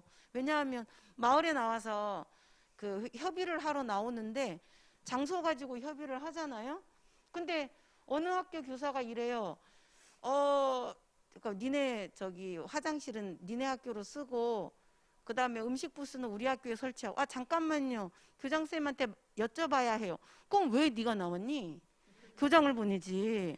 아니, 그런 결정것도 없이 와가지고 뭐 왜 협의를 하니? 뭐 이런 거잖아요. 그런 비난과, 마을로부터 그런 비난 받았어요.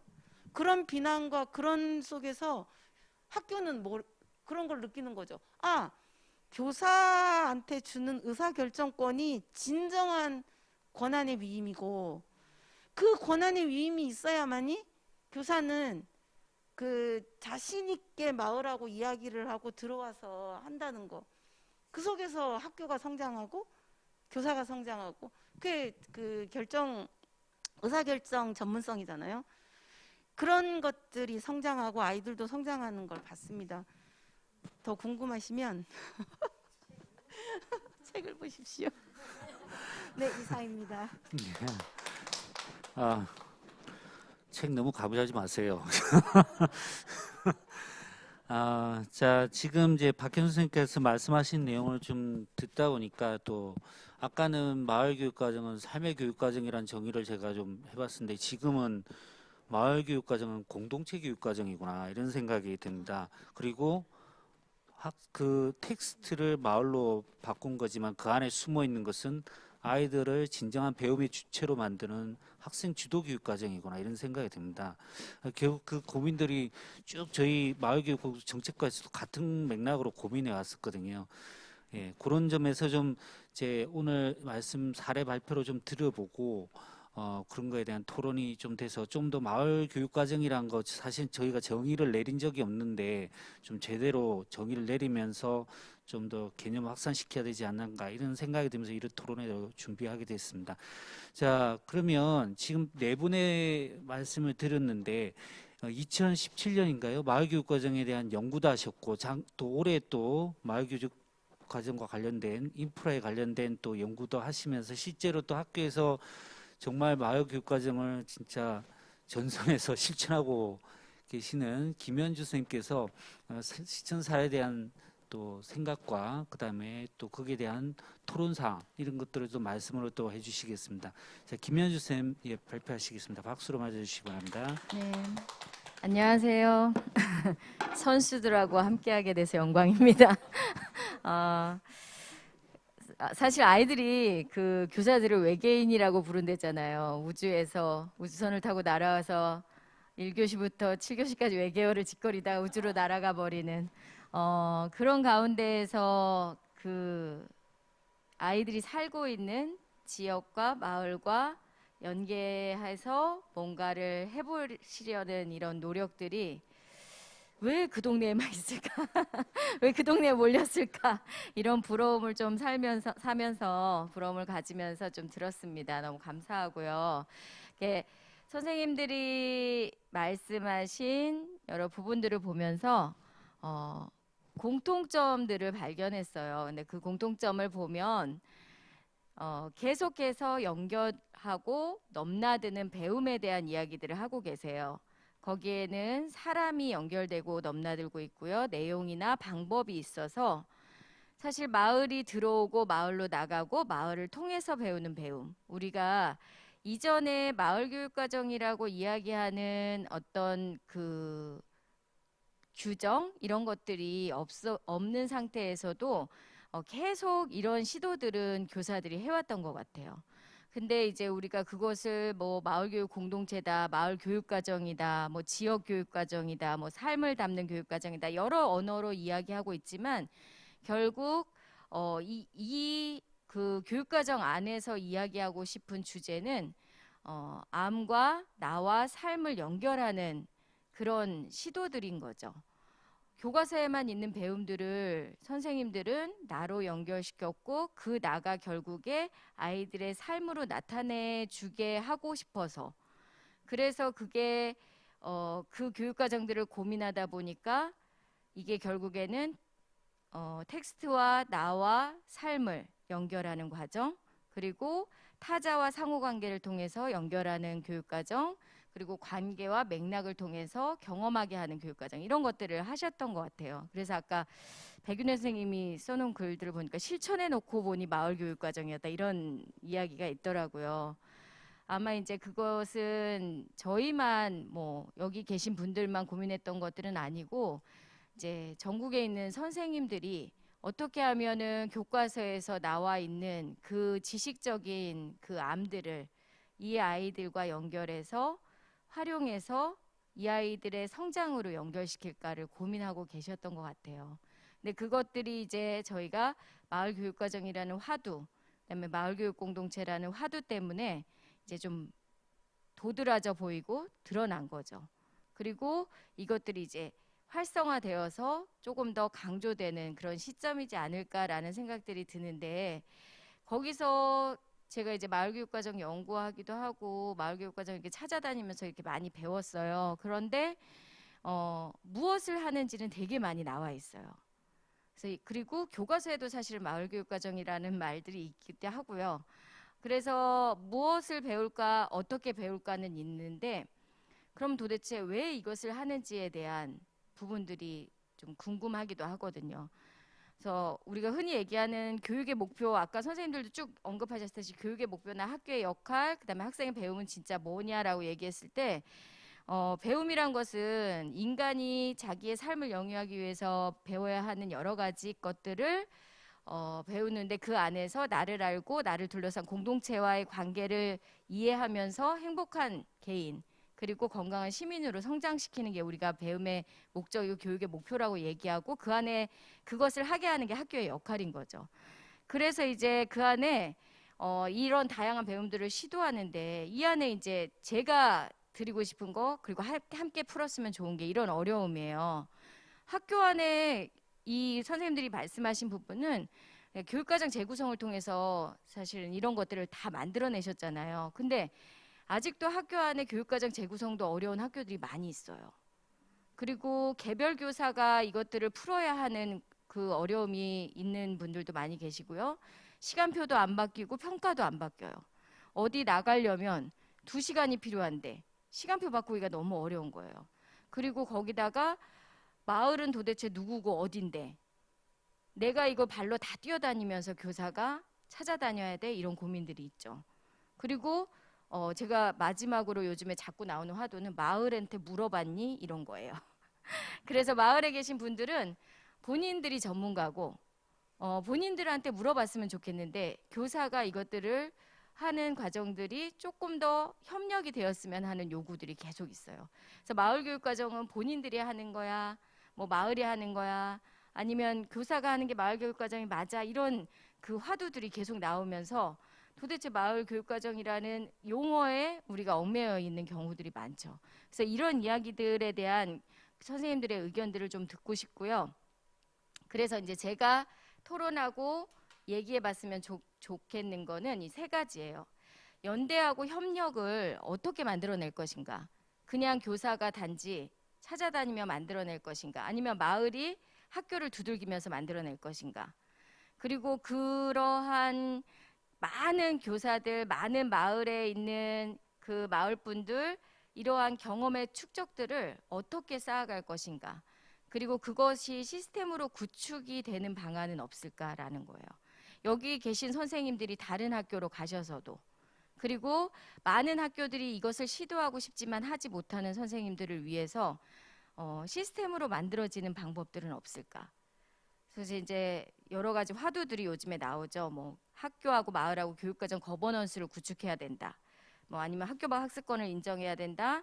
학생 주도 교육과정에 대한 어떤 제언들, 그다음에 이것들이 결국에 이 다양한 이런 활동들을 통한 배움들이 평가로 어떻게 구축될 것인가, 어떻게 정착될 것인가 이런 화두들에 대해서 좀 얘기를 나누고 싶거든요. 그래서 이 3가지를 가지고 선생님들이 좀 얘기들을 들어봤으면 좋겠습니다. 네, 고맙습니다. 자, 그러면 지금 김현주 선생님께서 어떻게 연대하고 협력할 것인가, 또 어떻게 경험을 축적해서 또 일반화까지 갈 수 있을 것인가, 3번째 어떻게 이거를 더 확장할 수 있는 시스템을 구축할 것인가, 이 3가지를 질문을 던지셨습니다. 요에 대한 답을 좀 하나씩이라도 돌아가면서 하시면 좋을 것 같고요. 또 댓글로 질문이 또 2개 들어왔거든요. 이 마을교육과정이 학교 현장에서 구현되는 데 있어서 가장 큰 장애물이 있다면 무엇이고 어떻게 해결했는지도 질문이 들어왔고, 마지막으로 이 한 책을 가지고 가다 보니까 중학교 사례만 들어가 있잖아요, 그죠? 이 초등학교에서는 실천할 수 있는 방법 뭐가 있을까 했는데 사실 초등학교 입장에서 보면 훨씬 더 사실은 더 쉽게 할 수가 있거든요. 네, 한번 중학교 입장에서 한번 중학교 어려움을 비추어서 초등학교에서 또 할 수 있는 방법들이 있다라면 한번 이야기해 주시면 좋을 것 같습니다. 자, 그러면 김윤주 선생님 말씀하신 거나 아니면 방금 이 댓글로 들어온 2가지 이 뭐 순서 상관없습니다. 제가 이렇게 이 질문들 또 토론에 대해서 이야기를 해주시면 좋겠습니다. 어느 분이 먼저 해주시겠습니까? 아니요, 그런 건 안 돼요. 그런 네. 그러면 박현 선생님께서 말씀. 장애물을 가장 많이 느끼는 사람이 저죠. 왜냐하면 그동안 시흥의 교사였다가 이제 타 지역의 교사로 갔더니 저기 팔다리를 다 잘린 것 같은 느낌이 들었어요. 왜냐하면 지금 그러니까 처음에 교과 통합 프로젝트를 2010년도에 처음 만들었을 때 제 경험은요, 그 지역에 있는 그 관곡지에 있는 연꽃과 강이맹묘 이런 것들을 돌아보고 그때 한문, 국어, 미술, 사회 과학 이 과목 융합 학기말 그러니까 수업을 가지고 우리가 한판 혁신학교를 만들자라고 했던 학교가 언제 무너지기 시작했냐면 기말고사 끝나고 무너지면 말도 안 되잖아요. 왜 수업으로 혁신하겠다는데 기말고사 끝났다고 해서 니들이 수업이 망가져? 그래서 그 망가진 시기를 어떻게 하면 잘 쓸 수 있을까 싶어서 만들었던 게 교과융합이었고 지금 창의융합이라고 얘기하고 교과통합이었고 그게 이런 데를 보고 하는 그러니까 체험활동과 교과 수업이 같이 연결된 거였거든요. 그때는 시흥혁신교육지구가 2011년도이기 때문에 10년도였기 때문에 없었어요. 없어서 제가 시흥문화원에 8번 출장을 갔습니다. 그 문화해설사를 학교 안으로 들어오게 하기 위해서 수업 20시간 하면서 8번 출장 가는 거 정말 죽을 뻔했지만 행복했어요. 왜냐하면 뭔가 새로운 거를 만들고 꿈꾸었던 수업이 진행이 되니까요. 그랬는데 지금은 8번 출장 갈 필요 없이 그냥 혁신교육지구에서 벌어지는 그런 사업들을 클릭만 하면 되거든요. 그럼 강사가 오거나 뭐 버스가 오고 뭐 이런 일이 되는 거죠. 그런 복받은 지역에 살다가 이제 그러지 않은 그러니까 초창기 물론 제가 근무하는 곳도 제가 가자마자 혁신교육지구 사업을 봤는데 좋더라고요. 그렇지만 지금 1, 2년 된 데하고 10년을 바라보는 데하고는 수준이 다르잖아요. 그래서 이 장애물이요. 그러니까 그런 거 얼마나 교육청과 지자체가 혁신교육지구 사업을 단단하게 해서 학교의 지역의 그 교육 자원들을 잘 받쳐줄 수 있는가 큰 장애물이라고 생각을 하고요. 그러니까 제 수업의 스케일이 지금 학교하고 시흥에 있을 때하고는 스케일 자체가 상상 초월할 정도로 다르거든요. 그럼에도 불구하고 또 한 가지는 여기 와서 그러니까 해놓고 보니까 마을교육과정이 됐더라고요. 이 말은 뭐냐면 교사가 하고 싶어 하는 마음 교과서만이 아니라 교과서가 턱없이 부족해 왜?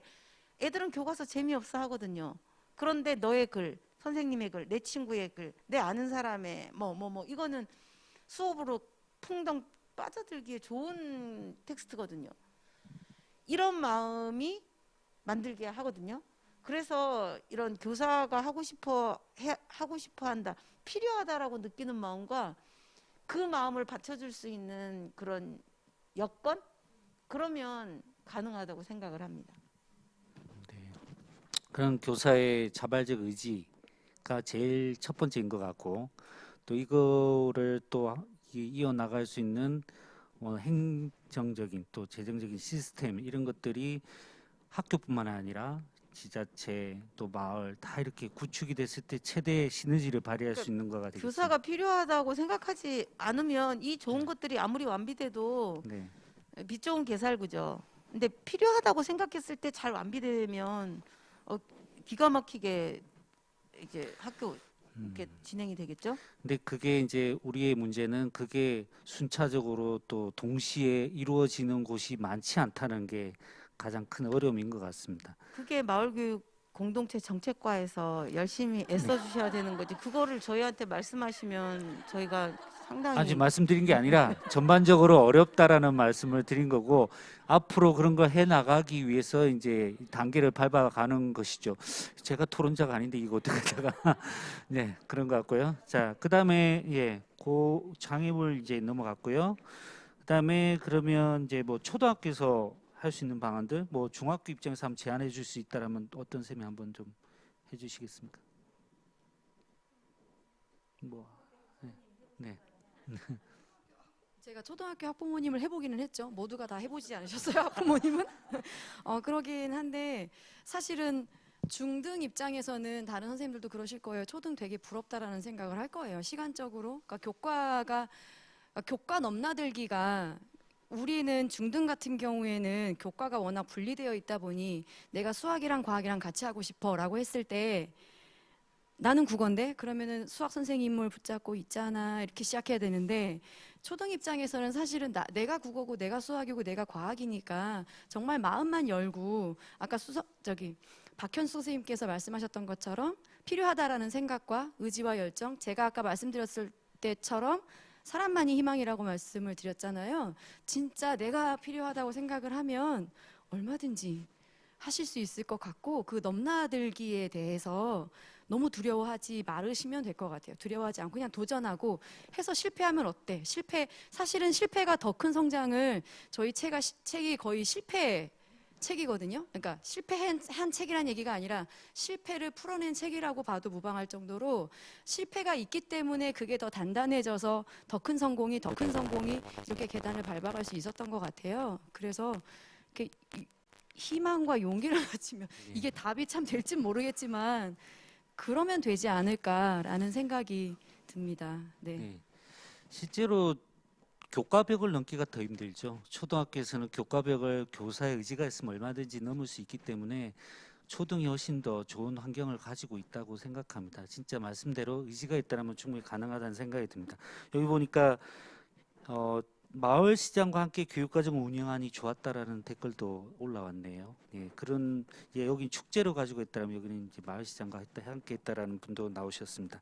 자, 그러면 이제 아까 이제 그 연대와 협력의 부분은 문제점을 이야기하면서 이야기가 자연스럽게 연결이 됐던 것 같고, 이 경험을 어떻게 축적해 나갈 것인가, 그래서 이것이 어떻게 많은 선생님들께 영향을 줘서 아이들을 진짜 삶과 만나게 할 것인가, 이게 이제 또 관건인 것 같거든요. 지금 선생님들께서 이렇게 책을 쓰셔서 이게 이제 시발점이 됐던 것 같거든요. 이런 경우의 축적들을 어떻게 하는 게 좋을 것인가, 이런 거에 대해서 한번 좀 누가 또 다른 선생님께서 한번 이야기해 보시겠습니다.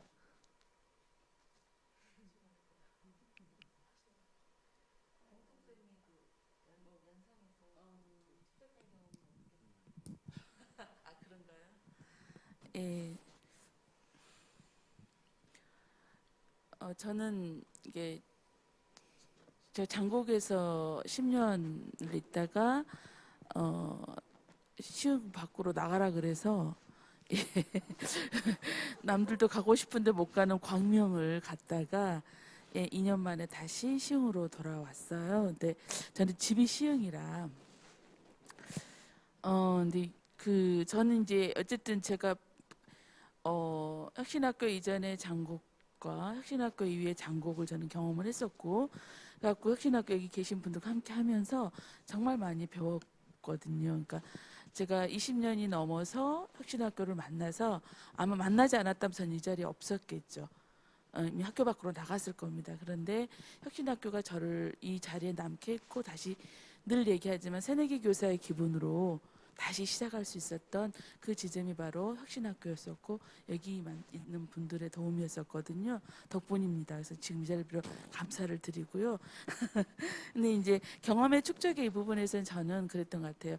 제가 배웠잖아요. 근데 광명을 갔는데 거기 혁신학교였어요. 그런데 실은 물론 상황이 어려운 학교이기도 했지만 제가 느꼈던 너무 놀란 거는 도에서 마을교육 공동체를 하래요. 가니까 저는 무조건 혁신부장 자리 하나 비워놨더라고요. 그래서 여기 이제 저희 그냥 그대로 담겨서 하라 그래서 뭐 하겠습니다 했죠.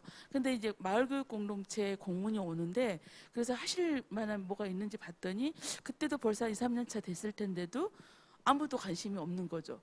그래서 한번 조사를 해봤어요.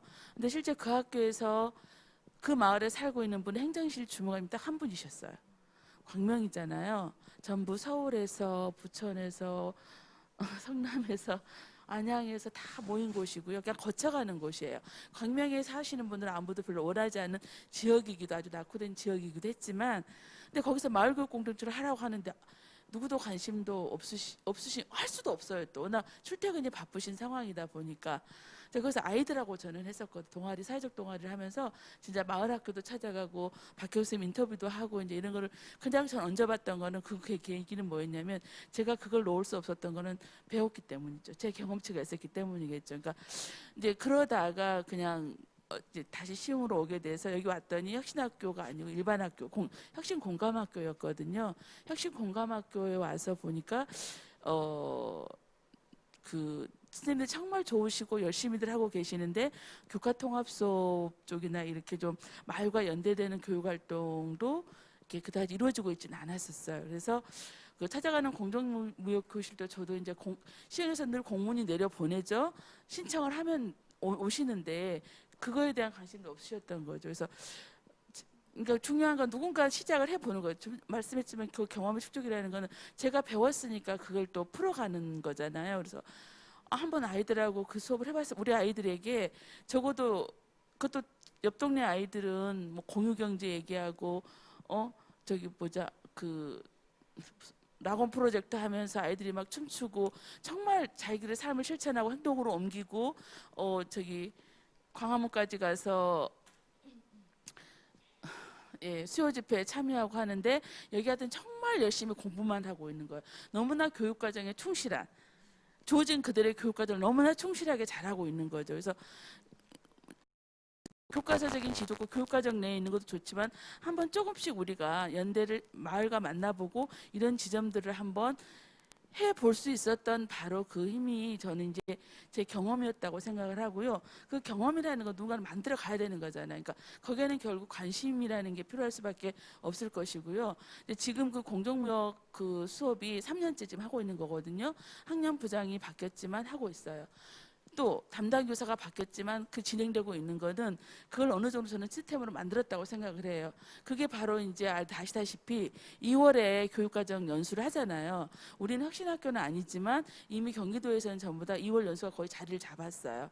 그래서 뭐 다른 학교는 5일씩 하지만 우리는 3일 정도에서 진행을 합니다만 거기에서 이제 그 혁신학교처럼 정말 그 우리가 또 공감학교로서 예산을 받으니까 그 예산으로 교육과정에 대한 고민을 하고 학년 철학을 세워보고 그 학년 철학에서 이제 교육과정을 우리가 1년에 뭘 해갈 것인가 작년도 반성하면서 그런 것도 통해서 이제 조금씩 서로 나누고 하다 보니까 선생님들이 그것을 또 나누지는 거잖아요. 그래서 이제 그런 것 같아요. 그래서 결국 그렇다면 이거는 진짜 당연한 얘기겠지만 결국 끊임없이 교사들이 자신들이 했던 것들을 이어갈 수 있도록 그걸 시스템으로 만든 학교 내 교육과정으로 정착이 돼야 되는 거고요. 이 교육과정이나 교과별 교육과정이 있지만 결국 학교 내 교육과정도 필요하다라는 거죠. 시흥에서는 시흥 교육과정을 고민하고 있거든요.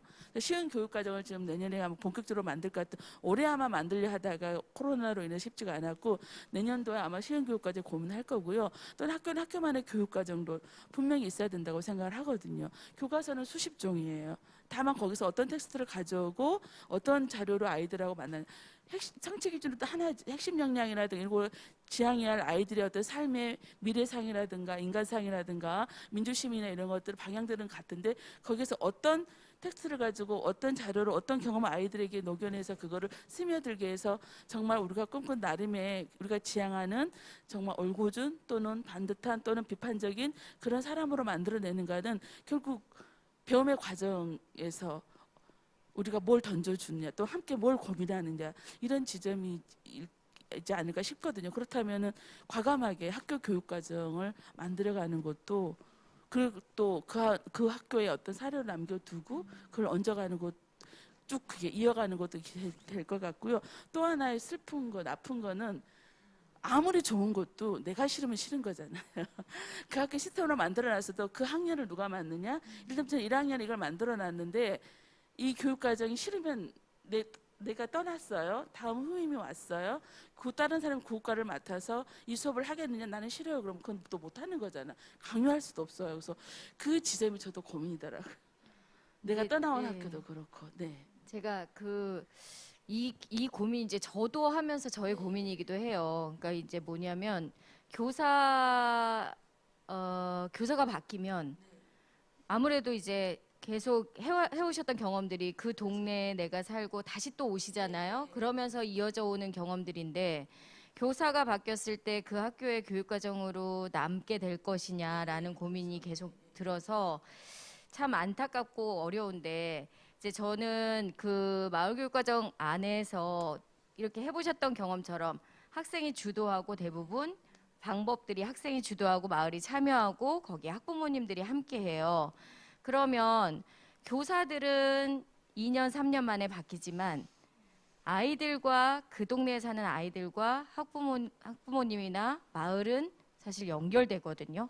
그렇다고 하면 이게 좀 학교 단위의 교사의 개별적인 노력으로를 조금 더 시스템화시키고 정착시켜서 학생 주도 교육과정들의 모습으로 지역하고 함께하는 게 학교 교육과정으로 남는다면 교사들이 왔을 때도 그 지역의 학부모나 그 아까 좋은 사례들이 뭐 협의체를 만들어 놓는다던가 아니면 이게 시스템이잖아요. 그 축제위원회를 만들어 놓는다던가 그랬을 때 그 다음에 이어져 내려오는 학생회든 뭐 그 아이들이든 작년에 졸업한 아이들 초등학교가 중학교로 가면 중학교가 고등학교로 가면 그게 학교와 학교를 연결하고 지역을 넘나들면서 지역 교육 과정이 되고 그럴 수 있다면 교사들처럼 9년 10년에 막 바뀌어야 되고 이 교사가 아니면 안 되고 이런 것들이 조금 시스템으로 정착될 수 있지 않을까라는 생각들을 해보기만 했어요.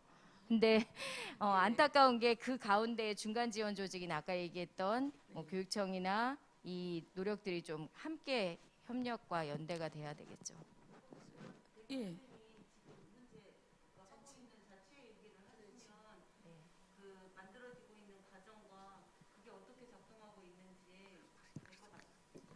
백윤혜 쌤이 조금 말씀하신 그 부분에 대해서 지금 현재 진행하고 있는 그 사례를 말씀해 주시면 아마 그 어떤 힌트 혹은 진행되는 상황을 이해하는 데 도움이 될 것 같습니다. 글쎄요. 마을교육자치회하고 연결되어 있습니다만 제가 기억력이 너무나 단기 기억이라 예. 끊임없이 계속 그 이야기하고 만들어가야 되는 건 분명히 맞고요. 김현주 선생님 말씀하신 것처럼 시흥시의 강점입니다. 지자체와 교육청이 함께 협력해서 만들어 나가고 있다라고 하는 거 강점이고 그런데 사실 마을교육자치회는 제가 여기서 이야기하기에 살짝 민감한 측면이 없지 않아 있어요. 그래서 전체적인 흐름을 쫙 이야기해 드릴 수는 있으나 그거를 지금 여기서 얘기하기는 조금 한계가 있어요. 제가 어느 정도 마무리하면서 이야기해도 될까요? 아니면 한 네. 지금 어차피 한 마디씩 하고 이제 마치려고 했었거든요. 예. 그럼 먼저 그러면 하시는 걸로 예. 그러면 그 말씀 하시면서 한마디씩 예, 하는 예. 걸로요? 예. 그러면 그것도 제가 먼저 들으면서 여러 가지 생각들이 되게 오갔습니다. 많이 배우게 된 것도 같고요. 그리고 이야기 나누다 보니까 우리가 이야기하는 거는 하나로 되게 수렴된다라고 하는 느낌도 많이 받았어요. 시스템을 구축한다라고 하는 게 사실은 굉장히 어렵습니다. 저도 시스템이 잘 갖추어져 있는 학교에서 주로 있었기 때문에 어쩌면 그 고마움을 모르고 있었을 수도 있어요. 그런데 제가 책을 쓰다 보니까 시스템을 갖춘다라고 하는 거 지금 계속 그런 이야기 나왔죠. 싸우면서 저는 그 싸움을 실패라고 받아들였어요. 실패를 통해서 성장한다. 근데 그 실패가 실패로 끝나는 게 아니잖아요. 싸우면서 동시에 성장한다라고 하는 거. 그다음에 긴 시간이 필요하다라고 하는 거. 그런 거 우리가 다 알고 있음에도 불구하고 시작하기가 되게 힘들죠. 저희 개인적인 경험을 좀 말씀드리고 싶어요. 저는 그 학교에서 배웠던 그 독서 토론의 경험이 아직도 굉장히 좋은 경험으로 남아 있고 독서 토론을 하면서 함께 읽고 쓰고 다시 또 읽고 또 쓰고 하는 그 과정이 저를 끊임없이 성장시켰다라고 하는 생각이 들거든요. 결국은 그게 시실과 날실이 되어서 끊임없이 성장시켰고 배우는 교사는 절대로 무너지지 않는다라고 하는 명제를 저한테 이렇게 심어주었어요. 독서 토론이라고 하는 게 되게 중요한 역할을 했고 일반 학교에서 힘들다고 하실 때 독서 토론을 중심으로 해서 모여보실 것을 이제 권장드리고 그 다음에 동시에 선생님들이 조금 잘 알아야 된다라고 하는 생각도 들어요. 제가 책을 썼지만 마을교육과정이라고 하는 말 때문에 어쩌면 이게 뭔가 싶을 수도 있을 것 같아요. 근데 이제 저희가 계속 이야기했던 것들을 잘 들여다보면 잘 알아야 되는 거죠. 교사가 잘 알아야 돼요. 하나의 사례를 말씀드려 볼게요. 제가 책에서도 썼고 이제 책 뒷표지에도 나옵니다. 우리 학교에서 이야기할 수 있는 사례가 있었어요. 월드 카페를 통해서 쭉 이야기를 나눴습니다. 그러기 전에 제가 이제 마을 교육이란 무엇인가 이렇게 이야기를 하다가 저도 그냥 주워 들은 걸로 요즘은 마을이라고 하는 말을 되게 혼란스럽게 생각하십니다. 왜냐하면 이게 경계가 모호하잖아요, 지역마다. 그렇기 때문에 큰 마을을, 우리 학교 같은 경우는 큰 마을을 시흥시라고 생각할 수 있다. 그런데 장곡동에 속해 있으니까 작은 마을은 장곡동 정도가 될 것이다. 저는 진짜 그 이야기를 던졌을 뿐이거든요. 근데 어떤 선생님이 그게 나름의 충격으로 다가왔나 봐요. 그동안 선생님 저는 마을 교육이라고 하면 시흥시만 얘기하는 건 줄 알았어요. 저는 그 말이 또 신선한 충격이었습니다. 근데 이 선생님한테는 초임 선생님이었고요. 아마도 문서를 통해서 시흥시 마을교육과정, 뭐 창의체험학교 그런 문서를 통해서만 계속 접했을 거예요. 그래서 마을교육에 관심이 없는 입장에서 서울 사는 선생님이었거든요. 관심이 없을 수밖에 없죠. 입장을 바꿔놓고 생각했을 때. 그런데 계속 문서만을 받아들였을 때 마을교육은 그러면 문서로 정해져 있는 거고 뭔가 해야 되는 거구나. 나 수업하기도 힘들고 생활지도하기도 힘든데 거기다 마을이 얹어지는 거야? 이렇게 생각했을 수 있을 것 같아요. 그런데 장곡동을 중심으로 해서 생각해 보라고 하면 저 할 수 있을 것 같아요. 이렇게 얘기를 하더라고요. 우리 반 아이들이 살고 있는 곳이니까요. 라고 얘기하는 거 보고 되게 감동적이었는데요. 예. 그러니까 다른 일반 학교에서 시작할 때 이렇게 작은 것부터 한번 시작해 보셨으면 좋겠고 계속 이야기 나왔지만 한 발을 내디뎠을 때 그 다음 발을 또 어디다 내디딜지가 또 보이거든요. 예, 그러한 좀 용기를 잃지 않았으면 좋겠다는. 고맙습니다. 예, 저희는 좀 짧게 마무리. 죄송합니다. 네. 이미 시간이 오버가 됐어요. 네. 예. 아마 제가 여기 선생님들 함께 할 수 있었던 것은 결국 함께 아까 연대와 협력이란 말이 나오는데 그냥 절로 저는 그것밖에 없었던 것 같아요. 그러니까 뭐 여기 삶과 사람의 관계도 얘기도 하셨고 했는데 공동체도 말씀하셨지만 결국 함께 하니까 좋았던 거고요. 그게 옆에 내 옆자리 동료 선생님이 좋았던 거고요. 저도 지금 현재 있는 학교에서도 선생님들과 같이 얘기 나누면서 수업에 대해 아이들의 고민을 나누고 과정에서 새로운 수업에 대한 디자인도 생기는 거고 교육과정도 만들어지는 거더라고요. 그래서 선생님들이 이게 이런 책이 하나 나오기까지 물론 쉽지는 않았습니다만 한번 해보시면 좋을 것 같아요. 도전해보시는. 도전한 말이 좀 무겁기는 한데 아까 말씀하셨던 것처럼 한 걸음 내가 내딛어 보면은 그 자리에 바로 내 옆자리 선생님이 계실 거고 또 함께하는 학년의 선생님이 계실 거고 바로 그 선생님과 선생님들이 함께 만나서 하나 연대에 대해서 함께 정말 멋진 어떤 멘붕을 만들어가지 않을까 싶거든요. 그래서 선생님들께 저는 물론 바쁘고 힘들고 고단한 날들이지만 작은 용기를 내어봤으면 좋겠습니다. 예, 이상입니다. 비슷한 얘기가 될 것 같아서 저는 저희 얘기를 좀 하려고요.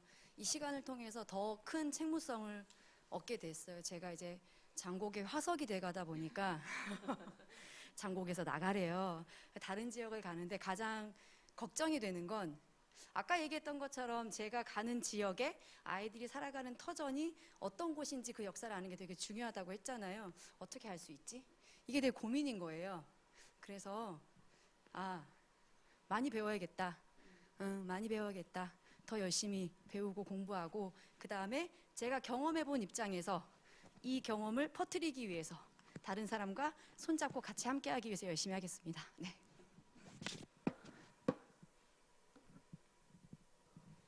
그 어떤 것도 교사가 교과서가 불편하다고 생각하지 않으면 하지 않게 되거든요. 근데 사실 교과서만큼 조금씩 불편한 게 있죠. 그 조금 불편해도 교과서를 쓴다면 더 이상의 이야기는 진척이 안 될 것 같아요. 그 조금 불편한 교과서를 다른 걸 가지고 그 조금 불편한 거를 훨씬 편하고 좋은 거. 왜 편하냐면 교과서는 애들이 싫어하는데 다른 것은 애들이 좋아하거든요.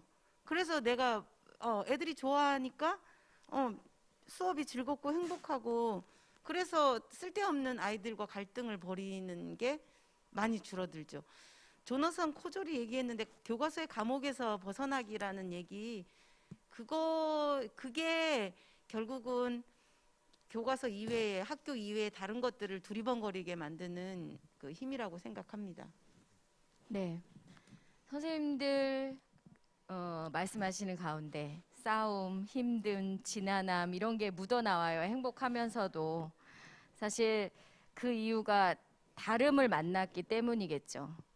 근데 생명이 있는 것은 다름이 있어야 성장하는 것 같아요. 그래서 우리가 해보는 경험들, 아이들에게 주도권을 줘보고 그다음에 지역과 만나고 학부모들과 소통하고 이러는 경험들이 왜 우리가 지난하고 힘들면서도 할까 생각해 보면 그게 아이들에게는 가장 큰 성장이고 배움이라고 생각하기 때문에 했던 것 같고요. 앞으로도 계속 도전하는 용기를 줄 수 있으신 많은 분들이 여기 계셔서 저는 그 힘을 얻고 또 갔으면 좋겠다는 생각들을 마지막으로 하면서 제 얘기는 이걸 마칠게요. 예, 교과서대로만 가르쳤다면 아이들이 그런 역동성을 만들어내지 않았을 거라고 생각됩니다. 아이들의 삶에 기반하고 삶을 가지고 배움을 이어갔기 때문에 정말 자발적으로 열정적으로 몰입하면서 참가할 수 있었고 그걸 본 선생님들께서 더 보람을 느끼시면서 또 도전하시지 않았을까. 또 그 모습을 보면서 또 한 지역이 함께 협력해서 공동체를 만들어서 또 아이들의 배움을 지지하고 또 지원하지 않았을까 이런 생각이 듭니다. 그래서 이 마을 교육과정이란 말이 마을이라는 행정구역을 의미하는 것 같지는 않습니다. 오늘 쭉 말씀을 들어보니까 결국은 마을은 삶이었고요. 또 공동체였고 또 아이들이 배움의 주체가 되게 만들고자 하는 학생 주도 교육 과정이었지 않는가 그런 의미로 정리를 할 수 있었던 것 같습니다. 다만 이제 오늘은 교사 입장에서 이제 마을 교육 과정을 봤던 거고요.